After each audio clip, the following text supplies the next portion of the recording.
hallelujah इसोरा बाखनाय जाथों गिबियावनो इसोरखौ जोबोरै हामबाय होनो आरो बे भिडिअखौ नायगिरि नोंथांमोन गासैनिसिमबो आंनि गोसो गोरबोनिफ्राय बयनिसिमबो जैमासै आसा खालामो नोंथांमोन गासैबो इसोरनि अननायाव मोजाङै दं होननानै आंबो मोजाङै दं इसोरनि अननायाव ख्रिस्ट'जों अनजाग्रा आंनि आंगो लोगोफोर फै दिनै जोङो इसोरनि गाहाम बोसोनखौ जोङो नायनि दिनै नोंथां आरो आंजों इसोरा मा रायज्लायनो नागिरदों बोसोन बिजाबनि चैप्टर 30 वर्स 25 बेयाव बुंदों मोस्रोमफ्रा बिसोरो बोलो गैयै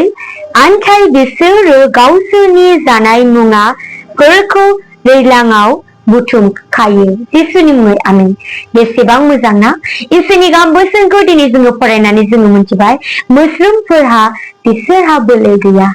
आन्थाय बिसोरो गावसोरनि जानो नांगौखौ बिसोरो दैज्लाङावनो बुथुमखानानै लायो होननानै फोरमायबाय बेसेबां मोजां दिनै नोंथां आरो आंहा दिनै जों बयनावबो मोजां देहा थानानैब्लाबो जोङो गोबांथार जोङो अलसिया जानानै जोङो थायो दिनै इसोरनि बोसोना दिनै जोंखौ फोरमायबाय आरो जेब्ला जोङो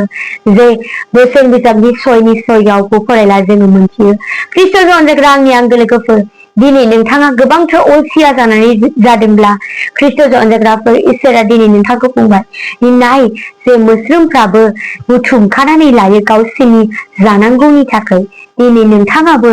जे गोबांथार अलसिया जानानै दङब्ला नोंथाङा अलसिया दाजासै नोंथांखौनो इसोरा नोंथांजों हेफाजाब खालामगोन दिनै नोंथाङा मावोब्ला मानोना दिनै इसोरा जों बयखौबो बियो अनो आरो दिनै नोंथांखौ इसोरा बुंबाय जे नोंथाङा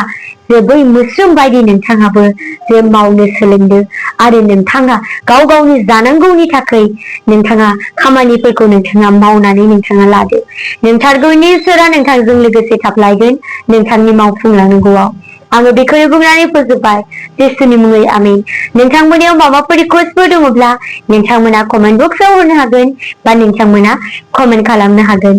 आरो नोंथांमोना दासिमबो आंनि चेनेलखौ साबस्क्राइब खालामाखैब्ला साबस्क्राइब लाइक शेयार खालामनानै लादो आरो नोंथांमोना दासिमबो आंनि फेसबुक पेजखौ फल' खालामाखैब्ला फल' खालामनो हागोन आरो नोंथांमोन गासैखौबो उननि भिडिअआव लोगो मोनलायसिगोन आरो बे समसिम बाय बाय